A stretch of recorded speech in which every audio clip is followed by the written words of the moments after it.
Laura had gone to her best friend's house for a girls' night sleepover. The two ladies were in high spirits, laughing and playing in Clara's bedroom, soaking in the joy of their time together. It was a night filled with lightheartedness and fun. At one point, Clara asked Laura to grab them some soft drinks from the kitchen.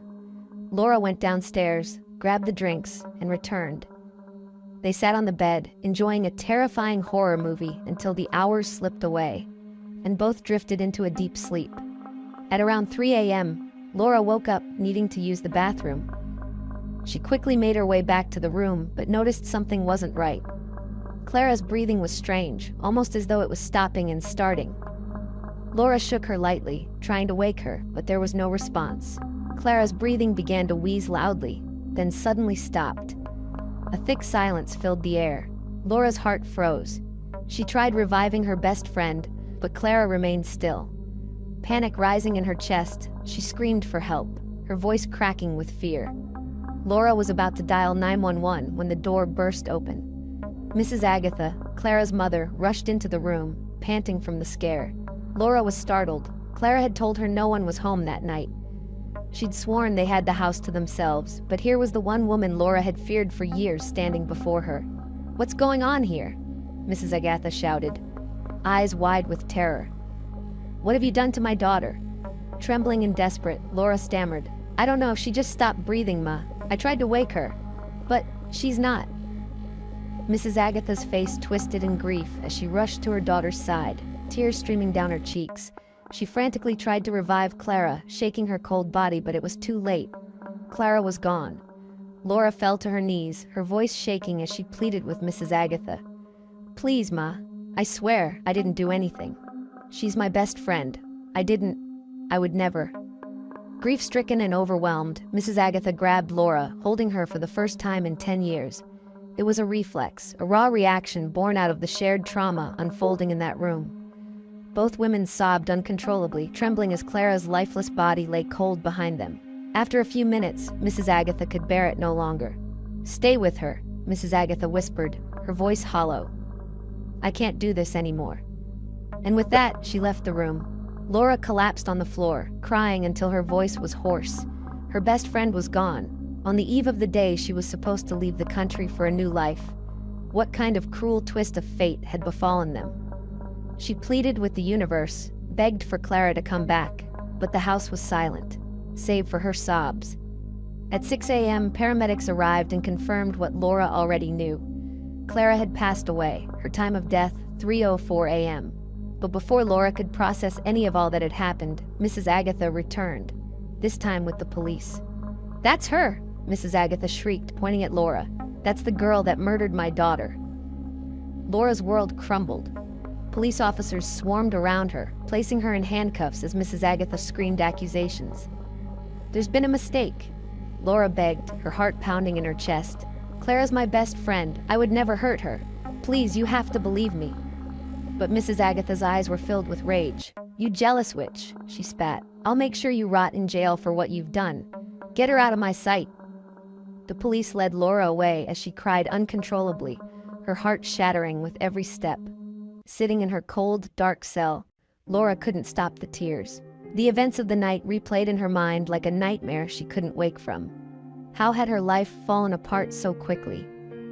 Just when she was about to escape the misery of her life with a scholarship abroad, she was now facing prison for a crime she didn't commit. Her bags were still packed in her room, ready for the journey that would never come. Laura buried her face in her hands, sobbing. How could her life have spiraled out of control like this? And worse, what would come next? In the back of her mind, the gnawing thought persisted. Nothing would ever be the same again. The scholarship, her dreams, her innocence, all of it was lost. She was trapped in a nightmare, one from which there was no escape. Laura's thoughts drifted back to how it all began.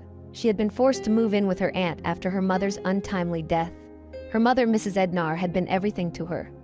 Ednar worked tirelessly to give Laura the best life possible. Despite their struggles, she made sure Laura had the finest education, beautiful clothes, and everything a child could want. She never allowed Laura to feel the absence of her father. But then, cruelly, Mrs. Ednar passed away, leaving Laura alone in the world. Laura moved in with her Aunt Dami, a bitter, paralyzed woman who took everything from her, except the clothes her mother had left behind. Mrs. Dami, permanently confined to a wheelchair, had grown angry and resentful over the years, lashing out at everyone, especially Laura. She made Laura's life a living hell, treating her like a maid, constantly berating her for her youth, beauty, and intelligence, qualities Mrs. Dami had long lost if she ever had them at all. It was a life of suffering and torment. Laura did her best to care for her crippled aunt, Mrs. Dami. Each day was a test of patience and endurance.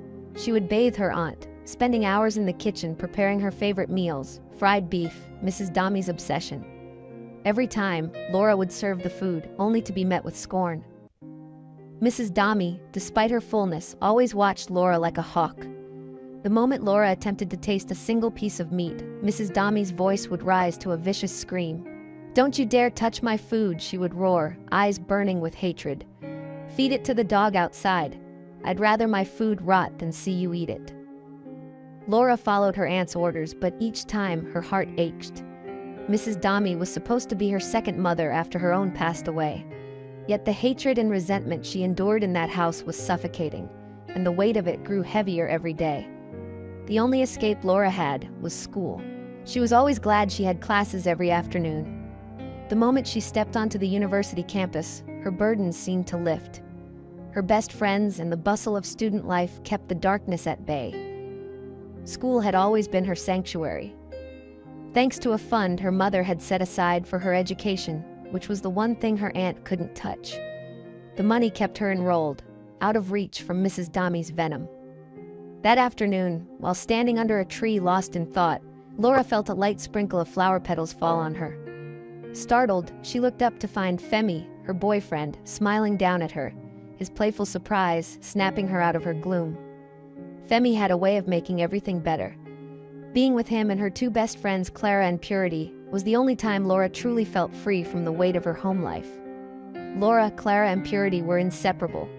They were the famous trio on campus, best friends bound by years of memories.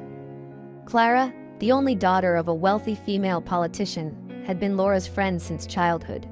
Spoiled and sheltered, Clara was the type you'd call lucky, born into luxury and privilege.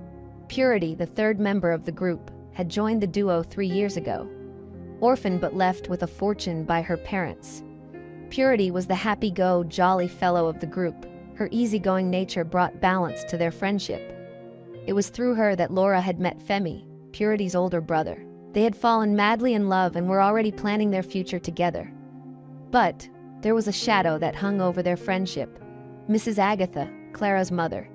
The billionaire politician had never approved of Laura, especially after her mother's death, that left Laura poor and out of the rich class.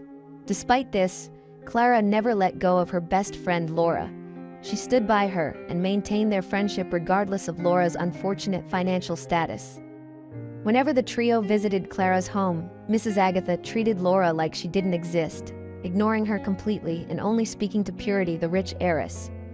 The silent disdain for Laura from Mrs. Agatha was palpable, making Laura feel small and unworthy.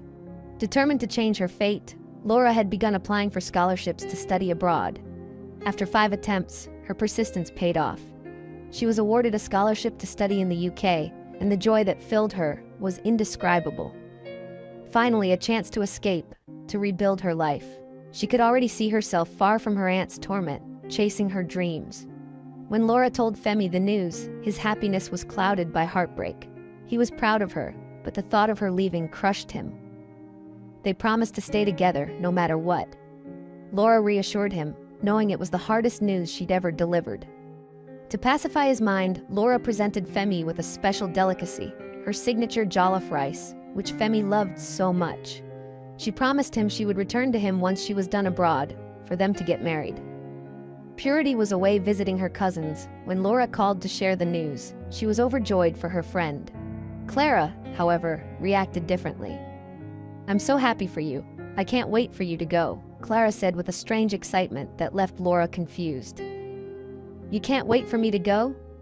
Laura asked, her brow furrowed. Clara quickly laughed it off. I can't wait for you to see the world. You'll do great things."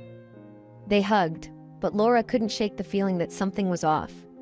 By the following week, it was time for Laura to leave the country. With her bags packed and her flight to the UK set for 2 p.m. the next day, Laura was ready to embark on the journey that would change her life. But then, Clara called. "One last sleepover," she begged. "Please, you're leaving tomorrow. Let's have one last night together." Laura hesitated. Her life was about to change forever, and she didn't want to be distracted. But she gave in, agreeing to one final sleepover. It would be the last time they'd spend together before her new life began. That night, everything fell apart. What should have been a night of fun and laughter turned into a nightmare. Clara died in her sleep, and Laura was blamed for it. Sitting on the cold prison floor, Laura's tears fell freely. "I'm sorry, Mom. I wanted to make you proud. I failed," she whispered, burying her face in her hands. The life she had dreamed of for so long, gone. She was supposed to be on a plane right now, her future waiting on the other side of the ocean. Instead, she was behind bars, her life in ruins. The verdict was swift and harsh, 7 years in prison with hard labor. Laura's world crumbled. The years dragged on, filled with nothing but suffering. Scrubbing filthy toilets, working long hours on prison farms under the watchful eyes of cruel wardens. Every day was a reminder of what Laura had lost. Finally, after what felt like an eternity, Laura's sentence was over. She walked out of the prison gates, a free woman, but the world she returned to was unrecognizable. Her dreams had long since faded. She had nothing. Femi, Purity, Clara, all gone. No one had come looking for her. They had abandoned her to rot in that cell. Desperate to rebuild her life, Laura began applying for jobs, but every interview ended the same way. The moment they discovered she was an ex-convict, the door slammed shut. Laura's hope dwindled with every rejection. Then, one fateful day, as Laura was leaving yet another failed interview, she saw something that stopped her in her tracks. A woman rushing into her car. A woman who looked exactly like Clara. Laura had just seen a woman who looked exactly like Clara rush into her car and drive off. Her heart pounded as she stood frozen on the sidewalk, struggling to make sense of what she had witnessed. It had to be a dream. Laura muttered under her breath, her mind spinning. "This isn't possible. Was that Clara? Has the dead come back to life?" She blinked several times, her pulse racing. What did I just see? Could that have been her twin, or a look-alike? Laura questioned as she sat in her small, dimly lit room that day, the walls closing in on her. She rubbed her temples, trying to shake the confusion, but the image of Clara driving away burned in her mind. Could my eyes have been deceiving me? She asked herself repeatedly, unable to shake the eerie feeling. Laura sat in her dimly lit room, the flicker of light from her window casting long shadows on the cracked walls. Her mind replayed the day's events in vivid detail. The sight of Clara, alive, healthy, and pregnant, had shattered the remnants of her sanity. Despite her exhaustion, sleep evaded her. The nagging doubt in her mind gnawed at her through the night. Months passed before Laura was able to set the encounter aside. One afternoon, while standing outside a grocery store, she spotted a familiar face, Purity. Relief flooded through her as she ran toward her old friend. "Purity!" Laura shouted, her voice breaking with emotion. Purity turned, her eyes wide with recognition. "Laura!" she exclaimed, rushing to embrace her. They held each other in a long, tearful hug, the weight of years apart melting away in that moment. "You didn't look for me," Laura sobbed. "I've been searching for you since I got back from the States a week ago." Purity cried. "We were told you had traveled. I left for my master's in the US not long after you traveled," Purity said. "Oh, Laura, I'm so happy to see you." They headed to a nearby restaurant, where Purity insisted on buying Laura a meal. As they settled into their seats, Laura couldn't hold back any longer. She had to ask about Clara. "Purity," Laura began carefully, "what happened to Clara after she died?" Purity's face fell, her eyes welling up with tears. "I heard about it before leaving for abroad. I cried myself to sleep for days. I did not return back to school. I couldn't bear it. I left for the States from my cousin's place since you were not around and Clara was gone. But I was angry with you, Laura. Why did you leave? You turned your back on Femi and me when we needed you most." Laura shook her head vigorously. "I never abandoned you. You don't know what happened." Her voice cracked as she told Purity everything. The death, the arrest, the years spent in prison for a murder she didn't commit. Purity's mouth fell open in shock. What? No one ever told us that. I had no idea you went to prison for Clara's death. Her mom said you had traveled, that's all. Laura's stomach churned with suspicion. That's exactly it, she said, her voice lowering. I think something is wrong. I saw Clara, or at least I think I did. It was months ago, but I saw someone who looked just like her. Purity frowned, her brow furrowing. Are you sure it was her? Laura nodded, the doubt from that night resurfacing. I don't know what I saw, but something is fishy. We need to find out the truth. Will you come with me to her mom's house? I can't face Mrs. Agatha alone. Purity squeezed her hand. Of course, I'll be there with you. You have to face this, Laura, even if it's terrifying. Together, they made their way to Mrs. Agatha's home. When the door opened, both women gasped in shock. There, sitting before them, was Clara, alive, healthy, and visibly pregnant. Laura's heart dropped. Clara? Her voice was barely above a whisper. Clara smiled warmly, welcoming them inside as though nothing had happened. Oh, Laura, it's so good to see you again. Laura's legs felt weak beneath her. How are you alive? I saw you die. I went to prison for your murder. What is going on? Clara shrugged, as if the events were nothing more than a forgotten dream. Oh, that. My mom said I was declared dead after the sleepover. They were even on their way to the mortuary when I suddenly sneezed. The doctor said it was sleep apnea. I never knew I had it. Apparently, the soda we drank that night triggered a temporary heart failure, but I never really died. Laura stared at her in disbelief. I went to prison for murder, Clara. Everyone thought you were dead. Before Clara could respond, Mrs. Agatha swept into the room with her usual cold grace. She acknowledged the girls with a polite nod, her face betraying nothing of the turmoil Laura felt. Welcome, she said coolly. Laura glared at her, barely able to contain the hatred building inside her. You have a lot to explain, she thought, her eyes burning into Mrs. Agatha. Clara turned to her mother. Mum, what is Laura talking about? She says she was in prison for my death, but I was alive the whole time. Mrs. Agatha's lips curled into a condescending smile as she sat down. Yes, my dear. You woke up, but by then, it was too late for Laura. The case had gained too much attention, and I had too many political obligations to attend to. I couldn't afford the scandal of reversing it all. Besides, she said, looking pointedly at Laura, if you hadn't given Clara that drink, none of this would have happened. Laura could barely breathe, her anger suffocating her. You let me rot in prison for something I didn't do. Mrs. Agatha simply shrugged. I'm sorry you had to endure that, but it was out of my hands by then. Politics are a complex game, dear. Clara gasped, looking from her mother to Laura in horror. Mum, how could you? Laura went to prison because of us. Laura, I'm so sorry. I'll do whatever I can to make it right, Clara pleaded, her voice thick with guilt. But before Laura could respond, Femi entered the room, his attention focused solely on his pregnant wife. How are you feeling, love? Clara smiled at him. I'm fine, darling. Laura's world collapsed. Her breath caught in her throat, her heart racing as she stared at Femi, the man she had once loved, now married to her supposedly dead best friend. He barely acknowledged her presence, offering a brief hello before turning his attention back to Clara. Purity, too, was stunned.